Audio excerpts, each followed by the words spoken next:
सुरुवातीला 3 ठिकाणी झाल्या आणि नंतर निर्णय असा घेण्यात आला की आपापल्या जागे वाटपासंदर्भामध्ये आपली भूमिका बसून आपण मांडावी, जेणेकरून जागेची निश्चिती आपल्याला करता येईल, अशा स्वरूपाची चर्चा ही झालेली आहे। आणि त्या अनुषंगाने काँग्रेसनी या जागेसंदर्भामध्ये असा निर्णय घेतला की किमान त्या जिल्ह्यातल्या प्रमुख नेते आणि कार्यकर्त्यांचं काय म्हणणं आहे जागेसंदर्भामध्ये हे जाणून घेणं महत्त्वाचं आहे। राजकीय परिस्थिती आपण पाहताय की देशामध्ये झपाट्याने बदलू लागलेली आहे। कर्नाटकाच्या झालेल्या निवडणुकीच्या पार्श्वभूमीवर एक सकारात्मक वातावरण देशामध्ये विद्यमान मोदी सरकारच्या विरोधामध्ये निश्चितच आहे, परंतु त्याला बळ देण्याचं काम हे नुकत्याच झालेल्या कर्नाटक इलेक्शनच्या निकालाने स्पष्ट झालेलं आहे। आणि त्यामुळे या सगळ्या पार्श्वभूमीवर आज आणि उद्या 2 दिवसांमध्ये ही सगळी एकंदरीत राज्यातील राजकीय परिस्थिती, ज्याला आपण आखो देखा हाल म्हणू, आपण वस्तुस्थिती काय आहे, त्या मतदारसंघामध्ये लोकांचं काय म्हणणं आहे, त्या ठिकाणी काय स्थानिक कुठल्या मुद्द्यासंदर्भामध्ये विषय आहेत, एक जनरल फीडबॅक जो आवश्यक आहे तो घेण्याचं काम सुरू झालेलं आहे। आज आम्ही सुरुवातीला रत्नागिरी, सिंधुदुर्ग, ठाणे, धुळे, नंदुरबार अशा ह्या 4 मतदारसंघातली चर्चा आज सकाळपासून सुरू झालेली आहे। त्यामुळे एकतर आजचा दिवस सुद्धा शुभदिन आहे की आज 350वा शिवराज्याभिषेक दिन सुद्धा आजचा आहे। त्यामुळे या पार्श्वभूमीवर आपल्याला सर्वांना छत्रपती शिवाजी महाराजांना मानाचा मुजरा आम्ही सर्व करतो आणि सर्वांना शुभेच्छा देतो। या 2 दिवसीय बैठकीमध्ये एक साधक बाधक चर्चा होऊन साधारण काय चित्र आहे हे समोर येत आहे हळूहळू। आणि आज आणि उद्या 2 दिवसांमध्ये पूर्ण महाराष्ट्राची एकंदरीत राजकीय परिस्थितीचा एक कार्यकर्त्यांच्या माध्यमातून किंवा नेत्यांच्या माध्यमातून त्या ठिकाणी आढावा घेतला जाणार आहे। भाजपच्या केंद्र सरकारच्या 9 वर्षाच्या कारकिर्दीचा सुद्धा काय परिणाम आहे आपण पाहतोय की निवडणुका लढल्या जातात, बऱ्याचशा वेळेस देश पातळीवरचे विषय असतात, बऱ्याचशा वेळेस स्थानिक लोकल फॅक्टर्सवर सुद्धा होतात। म्हणजे वोकल फॉर लोकल हा एक विषय आपण कर्नाटकामध्ये अनुभवला की लोकल विषयांवर प्रभावीपणे प्रचार केल्यानंतर लोकांच्या मनातलं सरकार कसं असलं पाहिजे किंवा त्यांना भेडसावणाऱ्या विषय काय आहेत या संदर्भामध्ये लोकांची इच्छा असते। आपण बऱ्याचशा वेळेस राष्ट्रीय विषयावर बोललंच पाहिजे, परंतु स्थानिक जे विषय जे आहेत लोकांच्या इच्छेचे किंवा त्यांना अडचणीचे ठरत आहेत त्या विषयसुद्धा हा विषय निर्णय घेण्याकरता तोही फीडबॅक आम्ही घेत आहोत किंवा काय तुमच्या मतदारसंघामध्ये काय कुठल्या विषयावर लोकांचं काय म्हणणं आहे, काय केलं पाहिजे। तर मुंबईच्या राजधानी महाराष्ट्राच्या राजधानीमध्ये येणारे विषय आणि स्थानिक पातळीवर असलेले विषय बऱ्याच तफावत असू शकते आणि त्यामुळे हा सुद्धा विषय चर्चेमध्ये आहे की नेमके काय काय विषय घ्यायचे आहेत ते। आणि उमेदवार जरी आम्ही निश्चित अजून जागा किती लढायच्या आहेत हे नंतर या 2 दिवसाच्या एकंदरीत चर्चेनंतर मग तो साधारण विषय समोर येईल की कुठल्या पक्षाने विशेषतः काँग्रेसने कुठल्या जागेवर आपण दावा केला पाहिजे, क्लेम केला पाहिजे। आणि आमची सर्वांची इच्छा हीच आहे की महाराष्ट्रामध्ये महाविकास आघाडीचं गठबंधन राहिलं पाहिजे, जेणेकरून मताचं विभाजन टाळता येईल।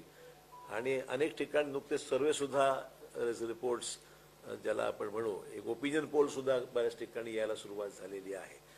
अर्थात परिस्थितीप्रमाणे ते ओपिनियन पोल बदलत जातात, मी काही त्याच्यावरच निष्कर्ष काढतो असं म्हणण्याची आवश्यकता नाही आहे। परंतु साधारण आजची जी परिस्थिती आहे ती लक्षात जर घेतली तर तिन्ही पक्ष एकत्र राहून जर निवडणुका लढवल्या गेल्या आणि जागेचं वाटप प्रॅक्टिकली विचार करून ज्याची क्षमता किंवा ताकद किंवा ज्याच्या मागे तो मतदारसंघ आहे अशा पक्षालाच तिथे त्या जागा दिल्या गेल्या पाहिजेत असं सर्वसाधारण कल आहे।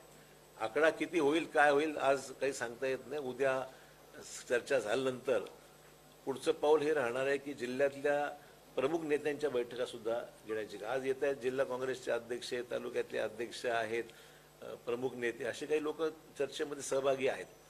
पण या बैठका झाल्यानंतर जिल्ह्यातल्या काही प्रमुख ज्या ज्या जिल्ह्यामध्ये काही चर्चा करायची आवश्यकता आहे त्या जिल्ह्यातल्या प्रमुख लोकांना एकत्र बसून जबाबदारी निश्चित करायची आम्ही ठरवणार आहोत. तर सर्वसाधारणपणे आजची ही चर्चाची सुरुवात अशा पद्धतीने आम्ही आज केलेली आहे.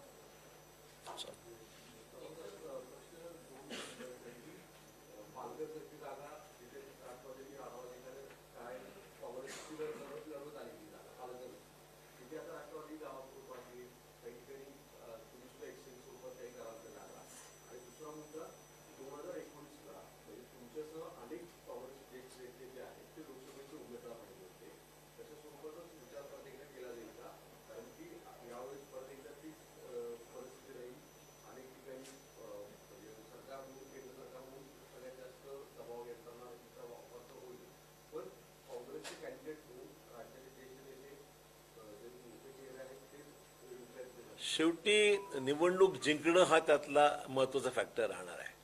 कोण उभं केल्यामुळे ती जागा आपण जिंकू शकू हा निष्कर्ष डोळ्यासमोर ठेवूनच तो उमेदवार सर्वसाधारणपणे निश्चित करावं असं साधारण धोरण असावं असं मत आहे. परंतु इतक्या लवकर मी त्या निष्कर्षाला येणार नाही, कारण 2 दिवसाच्या सगळ्या चर्चेमधून बरेचसे विषय समोर येत आहेत. मागच्या 2019च्या निवडणुकीनंतर आजची निवडणुकी बराचसा फरक पडलेला आहे. त्यामुळे लोकल फॅक्टर्स लक्षात घेऊन आणि तुम्ही मगाशी पालघरचा उल्लेख केला आहे ना, काही जागा पारंपरिकरित्या आम्ही लढवतो, काही ते लढवतात. त्यांना वाटतं त्यांचे कार्यकर्ते सांगत असतील की ही जागा आपण घेतली पाहिजे. कार्यकर्त्यांच्या भावना आहेतच ना. म्हणजे प्रत्येक मतदारसंघामध्ये जसं त्यांचे कार्यकर्ते आमचेही कार्यकर्ते आहेत ज्यांना वाटतं की ही जागा काँग्रेस लढली पाहिजे. त्यामुळे हे डोळ्यासमोर चित्र ठेवून काय निर्णय घ्यायचा तो शेवटी त्याला निष्कर्षास यावं लागेल.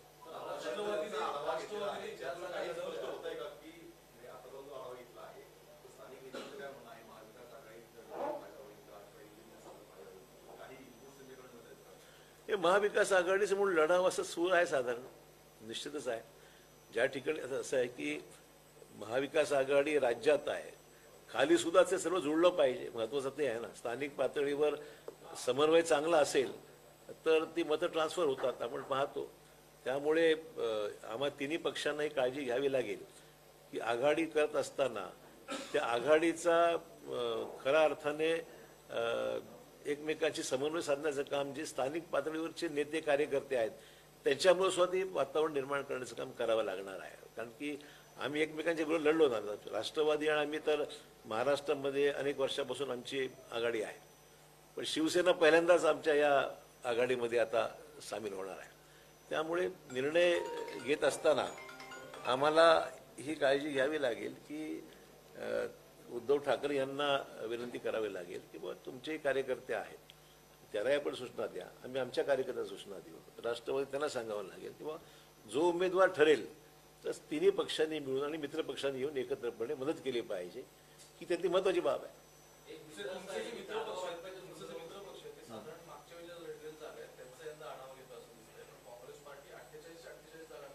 काही हरकत नाही ना. असं आहे की आपल्याला नुसतं हां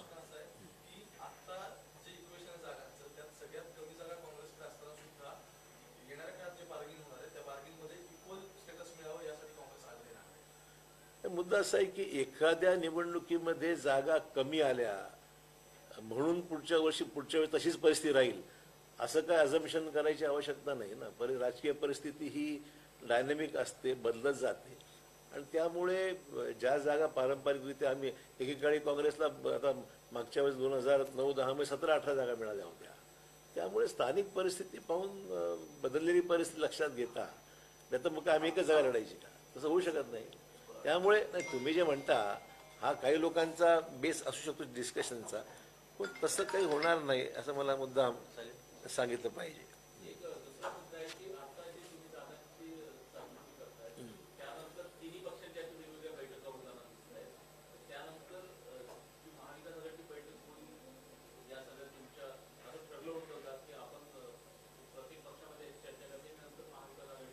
नाही तसं काही आम्ही ठरवलं नव्हतं, पण आमची भूमिका ही आहे की आपण महाराष्ट्रातल्या सगळ्या 48 मतदारसंघातली परिस्थिती समजून घेतली पाहिजे.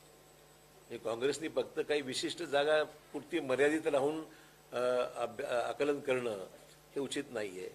48च्या 48 जागेची परिस्थिती काय आहे आणि कुठे चांगला स्कोप आहे या निवडणुकीमध्ये याचा अंदाज घेतला आला पाहिजे. शेवटी पक्ष म्हणून, राष्ट्रीय पक्ष म्हणून महाराष्ट्रात सुद्धा काँग्रेसचं नेटवर्क सगळ्या जिल्ह्यात आहे. त्यामुळे तिथल्या लोकांना विश्वासात घेऊन त्यांचं म्हणणं ऐकलं पाहिजे ना.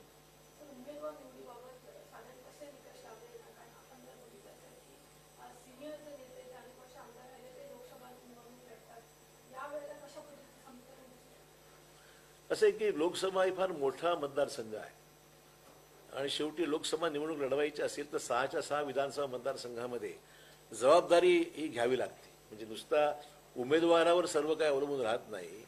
या निवडणुकीची व्याप्ती जर पाहिली तर 6 विधानसभा मतदारसंघातल्या प्रमुख नेत्यांनी जबाबदारी उचलून त्या उमेदवारांना निवडून आणावं लागतं.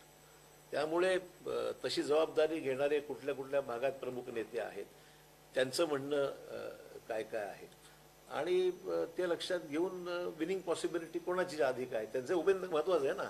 शेवटी ज्यांना मतदारसंघ सांभाळायचा आहे खालच्या विधानसभेचा, आता कसं आहे की याचा परिणाम जो काय होईल तो विधानसभेवर नक्की होईल या निवडणुकीचा आणि त्यामुळे आपला विधानसभा मतदारसंघ सुद्धा प्लस राहील ही सुद्धा त्या भागातल्या नेत्याची जबाबदारी राहते. शेवटी ज्याला लढवायची पुढची निवडणूक तो विचार करतो तर आत्ता मतदारसंघ शाबूत राहील तर पुढे सुद्धा विधानसभेला फायदा होईल त्याचा. ते समीकरण आहेच ना सगळीकडे.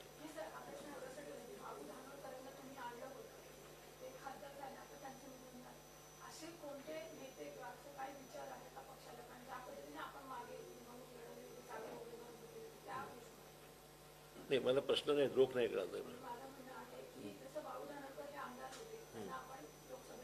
होऊ शकतं ना. आमच्याकडे सुद्धा काही ज्येष्ठ लोक आहेत जे विधानसभेमध्ये 3-3, 4-4 टर्म आहेत, सिनियर इनफ आहेत. अशाही लोकांचा विचार केला जाऊ शकतो की जे आता लोकसभेला प्रभावी ठरू शकतात. 3 टर्म झाले, 4 टर्म झाले, जो विधानसभा सातत्याने जिंकतो आहे अशी परिस्थिती असेल आणि तो इच्छुक असेल तर त्याला मदत केली पाहिजे असं वाटतं मला. कारण त्याचं रेकग्निशन आहे, त्या मतदारसंघात तो सतत निवडून येतो आहे. त्यामुळे अशाही लोकांचा विचार एक त्यातला अँगल आहे, तो नक्कीच आहे.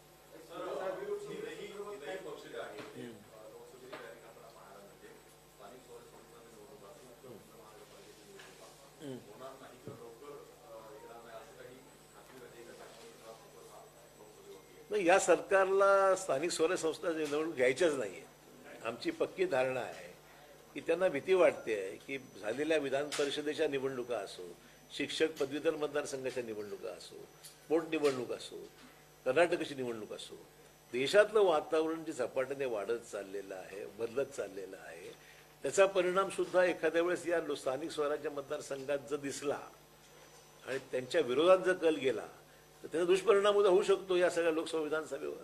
आणि त्यामुळे त्यांना या निवडणुका घ्यायच्याच नाहीत. काही ना काही सबब काढून कोर्टावर ढकलून द्यायचं आणि मग सरकारची तयारी प्रामाणिक असती तर कोर्टात जाऊन विषय माणूस संपवला असता ना. विषय तो उपस्थित राहत नाही, कोर्टात बाजू कोणी मांडत नाही, ढकलत चालल्या तारखा.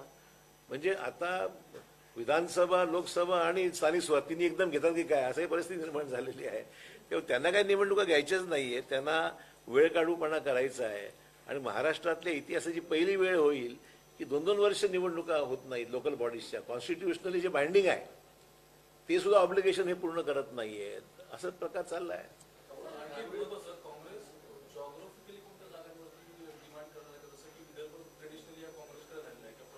मी आज इमिजिएटली या निर्णयावर तुम्हाला काय भाष्य करू शकत नाही. सुरुवात आजची आहे. आज दिवसभरामध्ये साधारण 24 मतदारसंघ आज होतील, उद्या बाकीचे होतील. त्यामुळे परवा एखाद्या वेळेस चित्र अजूनही क्लॅरिटी येईल त्याच्यामध्ये की काय लोकांच्या भावना आहेत. कारण आहे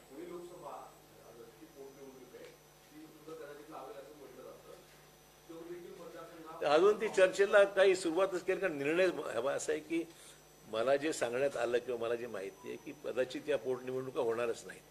लोकसभेला 1 वर्षाच्या, जसं धानोरकरांच्या बाबतीमध्ये सहज मी काल चौकशी केली तर 1 वर्षाच्या कालावधीच्या मधल्या ज्या निवडणुका आहेत त्या कदाचित होणार नाहीत असं मला कानावर आलेलं आहे. एखाद्या वेळेस मला वाटत नाही पोटनिवडणुका होतील म्हणून.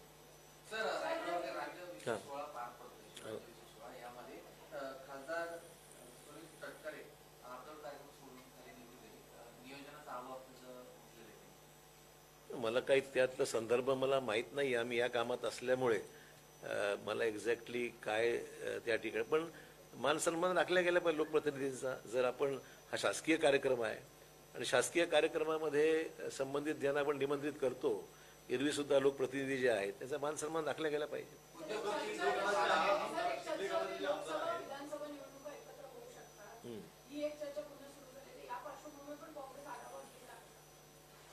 तशा दृष्टिकोनातून अद्याप चर्चा आम्ही विधानसभेची अद्याप सुरू केलेली नाही. ही विषय हा फक्त लोकसभेपुरतीच मर्यादित आहे. परंतु तुम्ही म्हणल्यासारखं की कदाचित विद्यमान राज्यातील सरकारला थोडंसं इन्स्टेबिलिटी वाटते की एखाद्या वेळेस नुसती लोकसभा घेऊन जर काही घडलं तर त्याचा परिणाम विधानसभेवर होऊ नये, पण ती एक पॉसिबिलिटी नाकारता येत नाही की दोन्ही निवडणूक एकदम घ्या, असाही प्रयत्न असू शकतो. चर्चेमध्ये आहे विषय तो. शिंदे गटाच्या आमदारांनी काही आक्षेप घेतला की संजय राऊतांना जर त्या मंत्र्यांच्या शिंदे गटाच्या आमदारांना जर विचारला प्रश्न ते पहिला चुकतात, तर हे खासदारांनी अशा प्रकारे करणं कितपत योग्य होतं? एवढं बारकाईने मी काय पाहिलं नाही, तेव्हा मला काय बोलता येणार नाही. काय म्हणताय? नाही, ठीक आहे ना. आता ज्या त्या सरकारचा अधिकार आहे, कुठल्या शहराचं नाव, कुठल्या जिल्ह्याचं नाव, कुठल्या रस्त्याला नाव, हा त्या सरकारचा अधिकारच आहे. त्यामुळे त्यावर काही बोलण्याचं सीलिंग. हां, हो हो हो हो.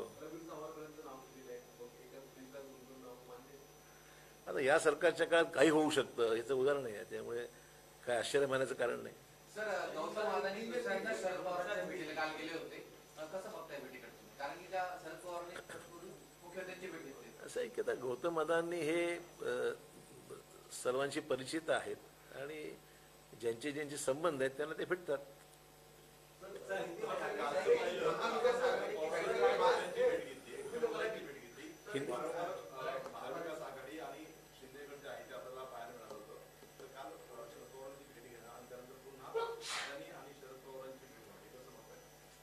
ते पवार साहेबांनी स्पष्टीकरण दिलेलंच आहे. ते त्यांना निमंत्रण देण्याकरता गेले होते काही कार्यक्रमाचं, असं शरद पवार साहेबांनी काल ट्विटमध्ये स्पष्टीकरण दिलेलं आहे. त्यामुळे ठीक आहे. त्याच्या पलीकडे काही चर्चा झाली की सांगू शकत नाही.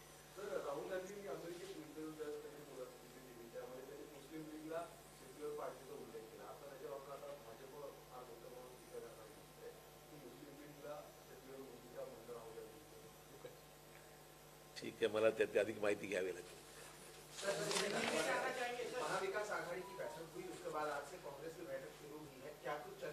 देखिए, आज हमारी पहली मीटिंग महाराष्ट्र प्रदेश कांग्रेस कमेटी में हो रही है. जैसे कि हमारी पहला वार्तालाप महाविकास आघाड़ी के गठबंधन के नेताओं के साथ हुआ, जिसमें राष्ट्रवादी और शिवसेना और कांग्रेस के तीनों वरिष्ठ नेताओं की, तीनों पार्टीज की मीटिंग हुई और जिसके ऊपर खास करके आने वाले लोकसभा के चुनाव को मद्दे रखते हुए सीट शेयरिंग करने के बारे में एक प्राथमिक इनिशियल एक प्रिलिमिनरी चर्चा हुई है. ऐसा कोई भी सीट पे डिस्कशन अभी नहीं हुआ है. तो हमने ये कहा है कि हम हमारे कार्यकर्ताओं से एक फीडबैक लेंगे, उनसे जायज़ा लेंगे और जो भी लगता है कॉन्स्टिट्यूंसी हमारे कार्यकर्ताओं के जरिए जो फीडबैक आता है उसके अनुसार हमारी स्ट्रैटेजी तय होगी. उसलिए आज से मीटिंग पीसीसी में शुरू हुई है. आज हमने 4-5 जिले का भी आकलन किया है, जिसमें रत्नागिरी, सिंधुदुर्ग, थाना, धुले, नंदुरबार, ये अभी तक डिस्कशन हुआ है. इसके बाद में जलगांव, रावेर, अहमदनगर, शिरडी, नासिक वगैरह, उसके बाद में ये चर्चा, मतलब उत्तर महाराष्ट्र की चर्चा खास करके आज शुरुआत हुई है. तो ये रोज का रोज फीडबैक जो भी आएगा, कार्यकर्ताओं की भूमिका, उनकी भावना, पार्टी के इश्यूज, जीतने की संभावना, ये सब ध्यान में रखते हुए जो भी फीडबैक आता है उसके अनुसार फैसला करेंगे. सर, 2014 और 19 के मुकाबले मौजूदा स्थिति काफी बेहतर है कांग्रेस के लिए. ऐसे में क्या जो कांग्रेस हमेशा से महाराष्ट्र में बड़ी नाइट भूमिका में, क्या इस बार भी वही भूमिका रहेगी कांग्रेस की, या फिर अब आपको लगता है कि नंबर्स नहीं, आंकड़े नहीं? कांग्रेस एक नेशनल पार्टी है. कांग्रेस की हमेशा नेशनल लेवल पे, नेशनल सिनेरियो में कांग्रेस हमेशा एक प्रभावी पार्टी रही है. तो निश्चित तौर पर हमारी ये भूमिका है कि सबको परिस्थिति के अनुसार जो भी सिचुएशन है उसको ध्यान में रखते हुए जो हमें महाविकास गठबंधन फॉर्म किया है उसको बरकरार रखना, उसको तीनों पार्टीज को साथ में रखकर सीट शेयरिंग का फॉर्मूला तय करना चाहिए, यही भूमिका हमारी। मैंने कहा ना, इक्वल की बात चर्चा हुई नहीं है। जब 48 सीटों पे चर्चा हो जाएगी उसके बाद में कितनी सीट लड़ना चाहिए इसके ऊपर फैसला होगा। आज मैं कुछ नहीं कहूंगा जब तक 48 कॉन्स्टिट्यूएंसीज की चर्चा होती नहीं, उसके बाद ही बता पाएंगे कि हम कितना हम लड़ेंगे। सर आप नंबर्स नहीं बता रहे, लेकिन शिवसेना ठाकरे ग्रुप की तरफ से लगातार कहा जा रहा है हमने 19 जीता था, तो ठीक है, किस पर हमारा हर पार्टी का अपना अपना ओपिनियन हो सकता है। हमारी ओपिनियन ये है कि हम जायजा लेने के बाद ही, अब इसमें हम बहस नहीं करना चाहते हैं, इसमें कोई विवाद का मामला ही नहीं है। हम गठबंधन का माहौल पॉजिटिव रखना चाहते हैं, हमारे में कोई डिस्प्यूट्स नहीं है और हम चाहते हैं कि हमारी पॉलिटिकल सिचुएशन के अनुसार ये सीट्स का शेयरिंग होना चाहिए, वो हम जायजा लेने के बाद तय करेंगे। सर, हाल ही में एनसीपी की जो बैठक हुई थी उसमें खबर यह आया कि एनसीपी के जो नेता हैं वो विधानसभा पर ज्यादा फोकस कर रहे हैं, लोकसभा पर नहीं। हो सकता है ऐसे भी आप लोग की अंडरस्टैंडिंग होगी कि लोकसभा में कांग्रेस ज्यादा लड़े और विधानसभा में नहीं, ऐसा कुछ विधानसभा लोकसभा को ताल्लुक नहीं है। लोकसभा अलग इशू है, विधानसभा अलग है, इसलिए दोनों का इस सीट शेयरिंग पे कोई डायरेक्ट इनडायरेक्ट कोई ऐसी कोई विषय नहीं है। चौहान साहब, राहुल गांधी के बयान को लेकर बीजेपी का आरोप है, जिस तरह से मुस्लिम लीग के मामले पर उन्होंने बयान दिया कि सेकुलर शब्द का इस्तेमाल किया। अब बीएसपी का भी एक बयान आया थोड़ी देर पहले, उनका ये कहना है कि पाकिस्तान संबंधित आतंकी संगठन जो है राहुल गांधी की विदेश दौरों के समय भीड़ इकट्ठा कर रहे हैं, इस पर क्या कहेंगे? राहुल गांधी जी जो विदेश गए हुए हैं, एक अपनी भूमिका रखने के लिए वो गए हुए हैं। देश में जो भी हो रहा है, न देश में बोलने नहीं दिया जाता है, बोलते हैं तो उनकी मेंबरशिप यहाँ पर रद्द हो जाती है। तो अपनी भूमिका रखना कोई गलत नहीं है। रहा सवाल बाकी इश्यूज पे मैं जानकारी लेके कुछ बात करूंगा इसका। लेकिन मोहन भागवत ने ये कहा है कि अगर कोई भी इस तरह से बाहर जाके देश के बारे में बयानबाजी करता है वो देश का ऐसा है कि दोनों को ही अगर करना है तो ये सभी को लागू है, सिर्फ कांग्रेस को कैसे लागू होगा? कांग्रेस के बारे में बयान होता है, हमने कभी उनके बारे में आलोचना नहीं की, पर जब वन साइडेड जब अटैक कांग्रेस पे होता है तो स्वाभाविक कांग्रेस को उसके बारे में अपनी भूमिका रखना कोई गलत नहीं है। राहुल गांधी को लेकर जो बीजेपी का पार्टी जो किए थे राहुल गांधी, उनका कहना था साफ तौर पे कि सबसे ज्यादा मुस्लिम है इस देश में थे, इस देश में हिंदुस्तान में सबसे ज्यादा कोई मुसलमान है कि हिंदुस्तान में दूसरे इस्लामी देश में हर व्यक्ति को रहने का अधिकार है। हमारी देश एक सेक्युलर कंट्री है, एक डेमोक्रेटिक कंट्री है, इसलिए हर कम्युनिटी को, सिर्फ मुस्लिम ही नहीं, हर कम्युनिटी को इस देश में रहने का अधिकार है और उनको सेफ रखना ही सरकार की जिम्मेदारी है। कोऑपरेटिव सेक्टर पर एक बड़ा निर्णय लिया है, जो सदस्य सक्रिय नहीं रहेंगे उनको मतदान का अधिकार नहीं मिलेगा। इसी सिलसिले में कल शरद पवार ने मुख्यमंत्री से मुलाकात भी की है, आपका इस पर क्या कहना है? सरकार है, सरकार फैसले अमेंडमेंट की कुछ भी कर सकती है।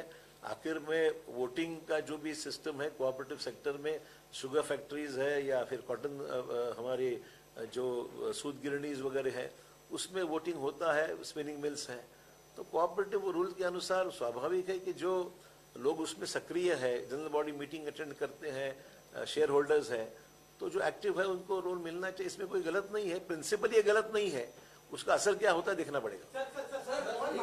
लास्ट क्वेश्चन कहते हैं हिंदी स्वराज को हम हिंदू राष्ट्र कहते हैं, ऐसा कल मोहन भागवत ने अपने स्पीच में कहा था, जबकि बाबा बागेश्वर लगातार हिंदू राष्ट्र की अलग से मांग करते रहे हैं। देखिए बड़े कॉम्प्लिकेटेड इश्यूज है यार, मेरे को मत डालो इसमें। थैंक यू कोई इश्यूज में मैं नहीं पढ़ना चाहता।